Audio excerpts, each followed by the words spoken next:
A dica da semana sobre resolução adequada de disputas e negociação voltada à solução de conflitos é a seguinte: é garantida a confidencialidade nas sessões de mediação e conciliação?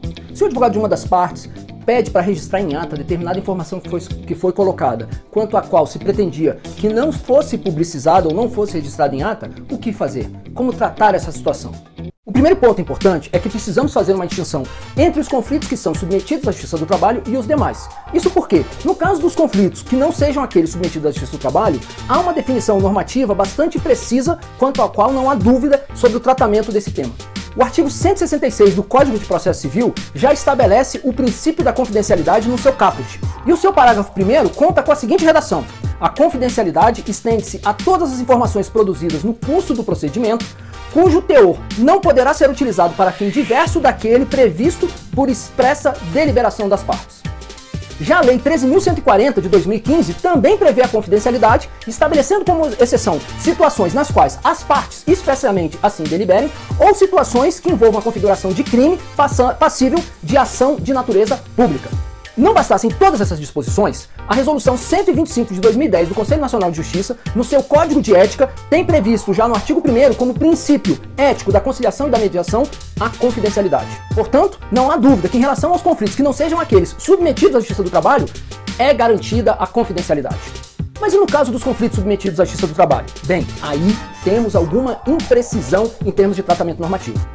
Em primeiro lugar, a CLT não trata desse tema. E por outro lado, a Resolução 174 de 2016 do Conselho Superior da Justiça do Trabalho, que disciplina a Política Nacional de Tratamento Adequado de Conflitos para os conflitos submetidos à Justiça do Trabalho, no seu artigo 1º do Código de Ética não conta com a previsão da confidencialidade.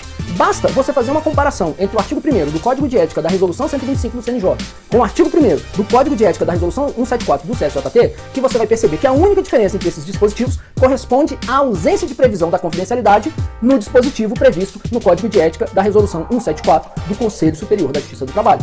E eu posso afirmar, com alguma tranquilidade, na condição de quem exerceu a função de juiz auxiliar da vice-presidência do Tribunal Superior do Trabalho, tendo participado nessa condição ativamente da construção da Resolução 174 de 2016, do CSJT, inclusive da sua redação, que naquela ocasião não havia um consenso quanto ao tratamento a ser dado ao princípio da confidencialidade. Havia uma preocupação na ocasião muito grande com situações que configurassem fraudes, principalmente fraudes que lesassem trabalhadores. Exatamente por isso, não havia consenso para enfrentar o tema, que acabou não sendo enfrentado. Naturalmente, há quem sustente que aplica-se o princípio da confidencialidade também aos conflitos trabalhistas, na medida em que não há vedação no Código de Ética da Conciliação e da Mediação. Mas a grande questão é, o que fazer diante desse cenário de imprecisão e incerteza?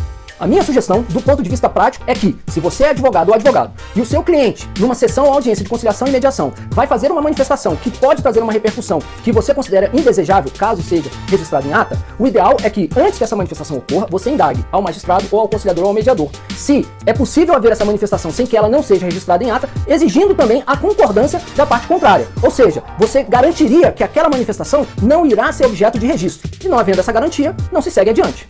Enquanto não houver uma definição normativa precisa sobre esse tema, eu acredito que esse seja o melhor caminho. Essa é a dica da semana, eu espero que seja útil e de alguma maneira lhe ajude a obter bons acordos. Até a próxima!